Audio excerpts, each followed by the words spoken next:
Hello, नमस्ते, आदाब, सत श्री अकाल। आजकल नेटवर्क मार्केटिंग की तरफ बहुत ज़्यादा लोग आकर्षित हो रहे हैं। अब इस क्षेत्र के प्रति लोगों का रुझान काफ़ी सकारात्मक होने लगा है।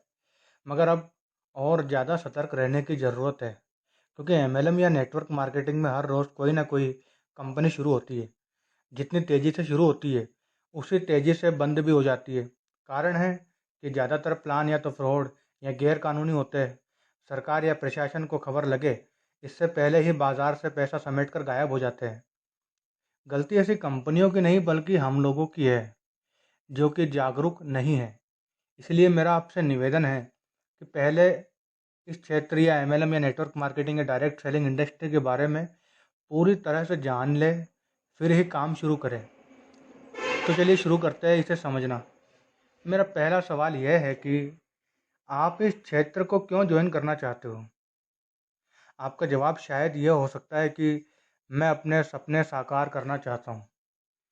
आपका सपना मतलब आपकी ज़िंदगी। जब सवाल आपकी पूरी ज़िंदगी का है, तब चाहे आप काम छोटा या बड़ा चुनो, मगर जो भी चुनो तसल्ली से सोच विचार कर पूरी तरह से जांच पड़ताल करने के बाद ही चुनो। क्योंकि आपकी ज़िंदगी कोई फिल्म ही नहीं है जहाँ बार बार रिटेक होते हो। ये हकीकत की दुनिया है और यहाँ मौका एक बार ही मिलता है, बाद में तो सिर्फ पछतावा रहता है। यह रियल लाइफ नहीं बल्कि रियल लाइफ है।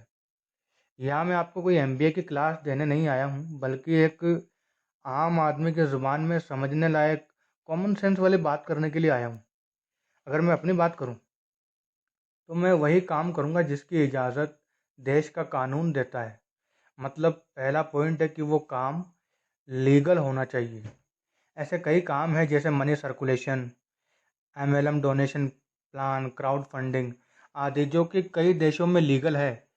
अब है तो है, वहाँ की सरकार जाने वो खैर, मगर मेरे देश में अगर गैर कानूनी है तो मैं कैसे कर सकता हूँ?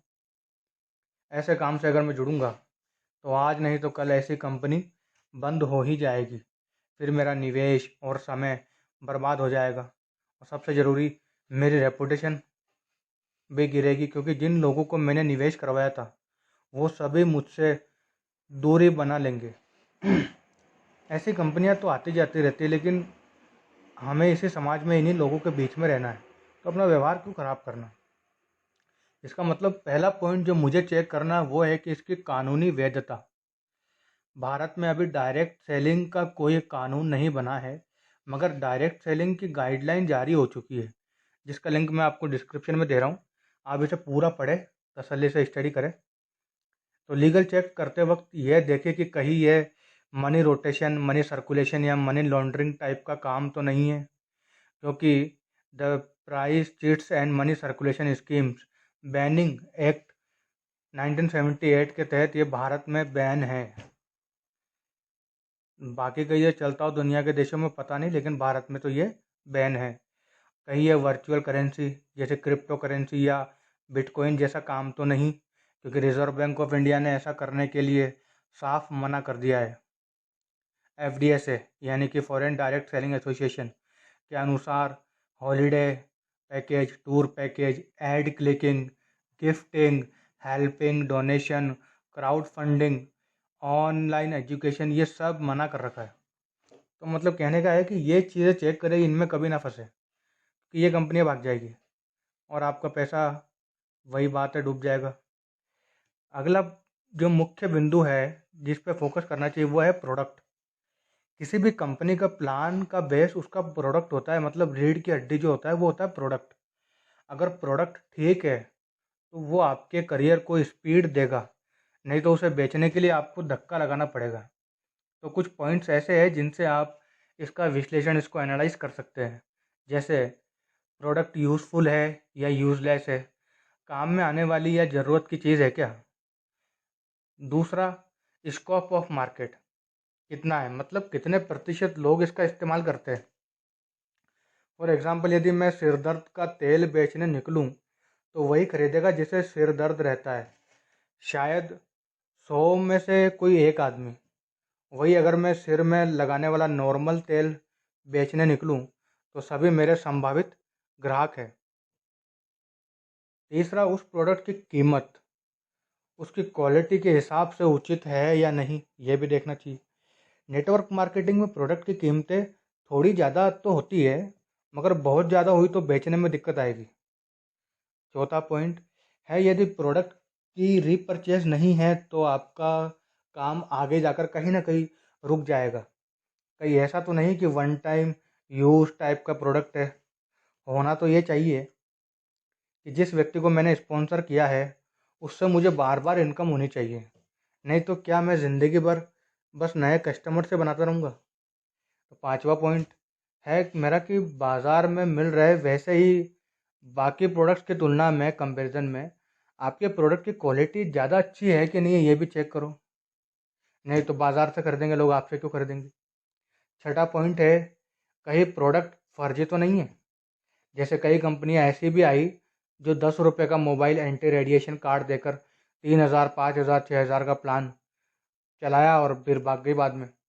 तो 10 रुपये की प्रोडक्ट की कीमत 20 रुपये हो सकती है क्वालिटी अगर अच्छी हो तो, मगर 10 रुपये की कीमत 1,000, 2,000, 3,000 नहीं हो सकती है। वो नहीं चलता है, वो मतलब डमी प्रोडक्ट में आ जाता है फिर। और आखिर में प्रोडक्ट के रिजल्ट और बेनिफिट्स क्या है ये भी देखें। तो ये प्रोडक्ट के बारे में था। अब आते हैं प्लान और इनकम पर। मतलब अगर कुल मिलाकर बात करें तो आप ये देखें कि प्लान जो है पूरा, वो समझने और समझाने में कितना सिंपल है, सरल है। जितना सिंपल होगा उतना ही आप अच्छा काम कर पाएंगे। इसका पता इस बात से लगाए कि आपको प्लान समझने में आसानी हुई या आप कंफ्यूज हो गए। अगर आप खुद कंफ्यूज हो रहे हैं तब आप जिसको आप समझाएंगे वो भी कंफ्यूज होगा। समझना उसके लिए भी आसान नहीं होगा। अगला, प्लान में क्या लॉन्ग टर्म इनकम है। कंपनी का प्लान सिंपल होगा, प्रोडक्ट अच्छा होगा तथा इनकम अगर कंपनी ईमानदारी से बराबर बांट रही है टाइम टू टाइम, तो जाहिर सी बात है वो चीज़ लॉन्ग टर्म चलने वाली है। नहीं तो कहीं ना कहीं रुकेगी। उसके बाद अगला पॉइंट है कि कंपनी जो इनकम बता रही है क्या वो रिलायबल है या पॉसिबल है। ये कॉमन सेंस की बात है कि कोई भी कंपनी व्यापार करने के लिए आती है, समाज सेवा करना दूसरी बात है। ये तो सभी जानते हैं कि यदि 100 रुपये की कोई चीज़ है तो मैन्युफैक्चरिंग कॉस्ट भी हाथ लगता है। कई माल को भेजेगा अगर देश के एक कोने से दूसरे कोने तक, तो भाड़ा भी लगेगा। सरकार को जीएसटी भी देना है। कंपनी खुद का भी मार्जिन रखती है थोड़ा। मतलब 30%, 40%, 60% तक मैक्सिमम कंपनी बांटेगी। मगर कई सारी कंपनियां ये झूठा दावा करती है कि बिना किसी मेहनत के 100 लगाओ 200 मिलेगा। ये सब झूठ है, फालतू बातें। इसका एग्जाम्पल आप फ्यूचर मेकर जैसी कंपनी को देख ही चुके होंगे। जितना कंपनी के पास आ नहीं रहा उससे ज़्यादा कैसे देगी। कृपया लालच ना करें, थोड़ी बहुत कैलकुलेशन खुद भी करें। आप खुद कैलकुलेशन करेंगे तो शायद इसका आंसर आपको मिल जाएगा कि क्या ये पॉसिबल है, और अगर है तो कैसे। अगला पॉइंट ये है कि कमीशन केवल और केवल सेल या बिक्री पर ही बांटा जाना चाहिए। प्रोडक्ट बिकेगा तो कमीशन बटेगा, नहीं तो भैया गड़बड़ है। कोई दूसरा अगला पॉइंट जो है कि कोई हिडन टर्म्स एंड कंडीशन नहीं होनी चाहिए। कंपनी को बाद में जो भी कटौती करनी है या जिस तरह से इनकम देनी है, एडमिन चार्ज के नाम पे कुछ काटना है, जो भी करना है तो वो पहले बता देवे। पहले साफ होना चाहिए। कहीं ऐसा ना हो कि जब आप लाखों रुपए कमाने लग जाए तो कंपनी को बताए कि हमारा नियम है कि साहब आप 2,000 रुपये पर डे या 1,000 रुपये या 5,000 रुपये पर डे निकाल सकते हो। आप कमा लाख रहे हो लेकिन निकाल नहीं सकते। तो ये फालतू की चीज़ें नहीं होनी चाहिए। मेरा कमीशन है, मैंने कमाया, देने में आपको हर्ज क्या है कंपनी को। तो वगैरह वगैरह कई सारी चीज़ें हैं। अगला पॉइंट मेरा है कि सबको समान अवसर मिलना चाहिए, इक्वल अपॉर्चुनिटी फॉर ऑल। अगर मैं जुड़ा हूँ और मैं ज़्यादा मेहनत कर रहा हूँ तो मुझे ज़्यादा मिलना चाहिए, ना कि ऐसा होना चाहिए कि साहब आप मेहनत कितनी भी करो लेकिन आपका जो अपलाइन है उसको ज़्यादा मिलेगा। ऐसा नहीं होना चाहिए। जो मेहनत करे उसको मिले, जो ज़्यादा मेहनत करे ज़्यादा मिले, कम मेहनत करे कम को कम मिले उसको। मगर अच्छा, वो अंत में सबसे महत्वपूर्ण जो चीज़ है वो मैं बताऊंगा, ट्रेनिंग एंड सपोर्ट। तो इसमें ट्रेनिंग और सपोर्ट सेक्शन में आपको ये देखना चाहिए कि पहली बात तो कंपनी कोई ट्रेनिंग या सपोर्ट के लिए कुछ कर रही है क्या व्यवस्था, और अगर कर रही है तो वो क्या चार्जेबल है या फ्री है। कई बार ऐसा होता है कि आप जुड़ जाते हो उसके बाद मालूम पड़ता है कि साहब आपको अगर ट्रेनिंग लेनी है तो फलाने शहर में इतने रुपए फीस जमा करा के ये कोर्स करना पड़ेगा। तो वो कई कम पैसे कमाने के धंधे होते हैं, ऐसे नहीं करना अपने को। ट्रेनिंग सपोर्ट कंपनी को देना चाहिए फ्री में। दे रही है कि नहीं दे रही है ये तो आप चेक कर लीजिए। और अंत में मैं सिर्फ यही कहूँगा कि कोई भी नई कंपनी व प्लान में जुड़ने से पहले इन सभी पॉइंट्स पर आप विचार करें। ये वीडियो बार बार देखें भले। साथ ही यदि वर्तमान में किसी प्लान में काम कर रहे हैं तथा वो आपके हिसाब से नहीं है, इन पॉइंट्स के हिसाब से नहीं है, जम नहीं रहा आपको, तो इसे अपने अहंकार का सवाल ना बनाए। इससे पहले कि ज़्यादा देर हो जाए तुरंत निकले और वो अच्छा तथा ईमानदार प्लान पकड़े। मैंने यहाँ एक टॉपिक छोड़ा है, वो है कंपनी प्रोफाइल, जिसका जिक्र अक्सर लोग करते हैं। मगर मेरे हिसाब से ये जानना मेरे लिए तो कोई ख़ास ज़रूरी नहीं था कंपनी प्रोफाइल क्या है। क्योंकि कई ऐसी बड़ी बड़ी कंपनियां हैं जिनके प्रोफाइल बहुत तगड़े हैं, मगर उनके प्रोडक्ट इतने महंगे हैं कि बेचना पॉसिबल नहीं है। फिर कंपनी का प्रोफाइल चाहे वो अक्रॉस द वर्ल्ड कितना ही बड़ा काम कर रही हो या कितने साल पुरानी कंपनी हो, लेकिन अगर मेरा मार्केट भारत का, हमारे देश का मार्केट में ऐसा नहीं है तो मैं प्रोडक्ट कैसे बेचूंगा। और प्लान ऐसे होते हैं जो इतने कॉम्प्लिकेटेड होते हैं, मैं समझ ही नहीं पाता हूँ। तो जब मैं समझ नहीं पा रहा हूँ प्लान में, किसी को क्या समझाऊंगा। तो इसलिए मेरे हिसाब से कंपनी प्रोफाइल मायने नहीं रखती।